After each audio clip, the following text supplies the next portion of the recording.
ગઈ તારીખ 20/5/2025 રોજ સુરત નવસારી રોડ પર સચિન જે વિસ્તારમાં સ્વસ્તિક પ્લાઝાના ગ્રાઉન્ડ ફ્લોર ઉપર ગુજરાત ગ્રામીણ બેંક આવેલી છે. આમાં સવારના ટાઈમે બે મહિલા કર્મચારી હાજર હતા, ત્યારે એક કિસમ પિસ્તલ જેવું હથિયાર બતાવી અને બેંકમાંથી 3,76,000ની લૂંટ કરી અને બંને મહિલા કર્મચારી અને ત્રીજા જે ડેલી વેજીસ ઉપર એક માણસ હતો, ત્રણેયને બંદી બનાવી રૂમમાં પૂરી અને જતા રહ્યા છે. આ બનાવની ગંભીરતા જોઈ વેપન સાથે લૂંટનો બનાવ બનેલો હોય, બેંકમાં બનેલો હોય. લોકલ પોલીસ સ્ટેશન અને ક્રાઇમ બ્રાન્ચની તમામ ટીમો પ્રયત્ન કરતી હતી. એમાં સુરત ક્રાઇમ બ્રાન્ચની ટીમને એક સારી લીડ મળી હતી. લીડના આધારે નાજીસ ઉર્ફે બબલુ સનાઉલ્લા શેખ 22 વર્ષનો છે, જે સાઈનાથ સોસાયટી સુરત નવસારી રોડ ઉપર જ રહે છે.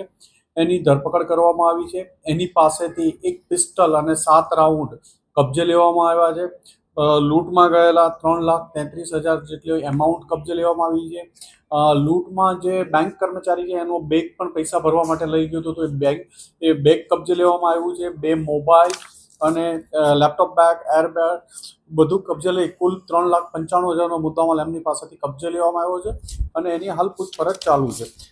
આરોપીને એમેઝોન પ્રાઇમમાં ફ્રેન્ચાઇઝી લેવી હોય કે ડિલિવરી માટેની, પાર્સલ ડિલિવરી માટેની, એટલે 10 થી 12 લાખ રૂપિયાની જરૂર હતી અને એ સચિન વિસ્તારમાં જ રહેતો હોય એટલે એના બેંક ટાર્ગેટમાં હતી અને ત્યાં મહિલા કર્મચારી છે એ પણ એના ધ્યાનમાં હતું, એટલે વહેલી સવારે લૂંટ કરવાના ઈરાદે ઘૂસી ગયો હતો ત્યાં.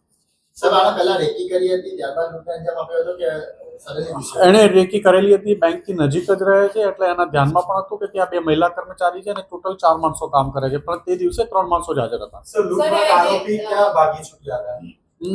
લૂંટ બાદ એ પોતાના ઘરેથી પૈસા લઈ થેલો લઈ અને ભાગેલો હતો. થેલો લઈને સુરતના અલગ અલગ જગ્યા ઉપર ફરતો હતો અને વેડ રોડ પાસેથી ક્રાઇમ બ્રાન્ચની ટીમને મળી. પિસ્તલ એ મુગેર આરોપી ઓરિજિનલ ચંપારણ ડિસ્ટ્રિક્ટ બિહારનો રહેવાસી છે અને ત્યાં મુંગેર ડિસ્ટ્રિક્ટમાંથી આ 1 માસ પહેલા લૂંટ કરવા માટે એક દીપક નામના માણસ પાસેથી પિસ્તલ અને 7 રાઉન્ડ લઈ આવેલો હતો. ભણેલો છે અને એ અત્યારે જે ટેક્સટાઇલમાં સાડીઓના ઓલા બોક્સ પેકિંગમાં ને એમાં અલગ અલગ જગ્યાએ છૂટક કામ કરે છે. એક જ આરોપી છે, એની પાસેથી 3,33,000 મળી આવ્યા છે. બેંકમાં સિક્યુરિટી ગાર્ડ નહોતો તે સમય? હા, બેંકમાં સિક્યુરિટી ગાર્ડ નહોતો એ સમય પર. તો આ માટે શું કરવું? એમના હાયર ઓથોરિટીને અમે જાણ કરશું અને એની જે બેંકમાં સિક્યુરિટીના ઓફિસરોને બીજી અલગ અલગ જગ્યાએ પણ આવી બેંકો આઈડેન્ટિફાઈ કરી નથી ત્યાં સિક્યુરિટી ગાર્ડ રાખવા માટે બધા માટે ભલામણ કરશું.